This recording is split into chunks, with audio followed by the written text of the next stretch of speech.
राधे राधे दोस्तों, आप सभी का मेरे YouTube चैनल व्रत एंड पर मैं स्वागत करती हूँ। ऋषिनगर में केशव दत्त ब्राह्मण अपनी पत्नी अंजलि के साथ रहता था। केशव दत्त के घर में धन संपत्ति की कोई कमी नहीं थी। नगर में सभी केशव दत्त का सम्मान करते थे, लेकिन केशव दत्त संतान न होने से वो बहुत चिंतित रहता था। दोनों पति पत्नी प्रति मंगलवार को हनुमान जी की पूजा किया करते थे, विधिवत मंगलवार का व्रत करते थे। कई वर्ष बीत गए, ब्राह्मण बहुत निराश हो गया, लेकिन उसने व्रत करना नहीं छोड़ा। कुछ दिनों के बाद केशव दत्त हनुमान जी की पूजा करने के लिए जंगलों में चला गया। उसकी पत्नी अंजलि घर में रहकर मंगलवार का व्रत करने लगी। दोनों पति पत्नी पुत्र प्राप्ति के लिए मंगलवार का विधिवत व्रत करने लगी। अंजलि ने अपने मंगलवार को व्रत किया, लेकिन किसी कारणवश उस दिन अंजलि हनुमान जी का भोग नहीं लगा सकी और उस दिन वह सूर्यास्त के बाद भूखी ही सो गई। अगले मंगलवार को हनुमान जी को भोग लगाए बिना उसने भोजन नहीं किया करने का प्रण लिया था। 6 दिन तक अंजलि भूखी प्यासी रही। 7वें दिन मंगलवार को अंजलि ने हनुमान जी की पूजा की, लेकिन तभी भूख प्यास के कारण अंजलि बेहोश हो गई। हनुमान जी ने उसे स्वप्न में दर्शन देते हुए कहा, उठो पुत्री, मैं तुम्हारी पूजा पाठ से बहुत प्रसन्न हूँ। तुम्हें सुंदर सुयोग पुत्र देने का वर देता हूँ।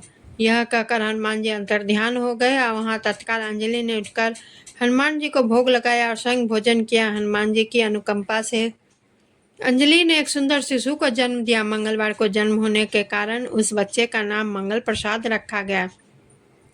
कुछ दिनों बाद अंजलि का पति केशव दत्त भी वहाँ घर लौट आया। उसने मंगल को देखा तो अंजलि से पूछा, यह सुंदर बच्चा किसका है? अंजलि ने पूछा। खुश होते हुए हनुमान जी के दर्शन देने और पुत्र प्राप्ति का वरदान देने की सारी कथा सुना दी, लेकिन केशव दत्त उसकी बातों पर विश्वास न हुआ।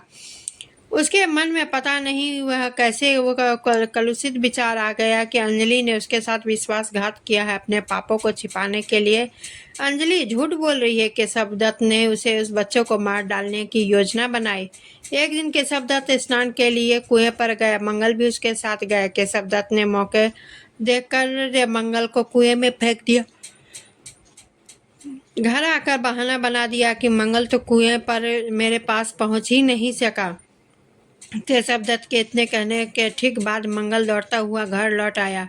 केशव दत्त मंगल को देखकर बुरी तरह हैरान हो उठा। उसी रात हनुमान जी ने केशव दत्त को स्वप्न में दर्शन देते हुए कहा, तुम दोनों के मंगलवार के व्रत करने से प्रसन्न होकर पुत्र जन्म का वर मैंने दिया था, फिर तुम अपनी पत्नी पर शक क्यों करते हो? उसी समय केशव दत्त ने अंजलि को जगाकर उसे क्षमा मांगते हुए स्वप्न में हनुमान जी के दर्शन करने की सारी कहानी सुनाई। केशव दत्त ने अपने बेटे को हृदय से लगाकर बहुत प्यार किया। उस दिन के बाद सभी सुखपूर्वक रहने लगे। मंगलवार का विधिवत व्रत करने से केशव दत्त और उनकी सभी कष्ट दूर हो गए। उसी तरह जो स्त्री पुरुष विधिवत मंगलवार का व्रत करने के व्रत कथा सुनते हैं, हनुमान जी उनके सभी कष्ट दूर करके घर में धन संपत्ति का भंडार भर देते हैं और शरीर के सभी रक्त विकार के रोग को भी दूर हो जाते हैं।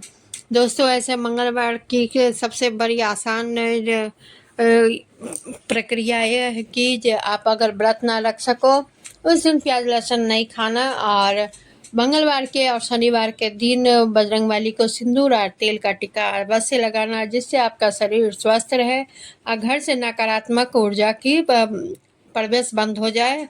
और दूसरी बात, मंगलवार को बजरंगबली को लड्डू का भोग अवश्य लगाना, जिससे कि बजरंगबली आप पर प्रसन्न रहे। तो हनुमान जी आपको धन संपत्ति पुत्र सब चीज़ की करुणा बरसाने लगेंगे। इसमें कोई दो राय नहीं है। आप सभी को मेरी ये वीडियो कैसी लगी कमेंट जरूर करें, वीडियो को लाइक शेयर करें, चैनल को सब्सक्राइब करें और नए वीडियो को देखने के लिए बेल आइकन को क्लिक करना ना भूलें।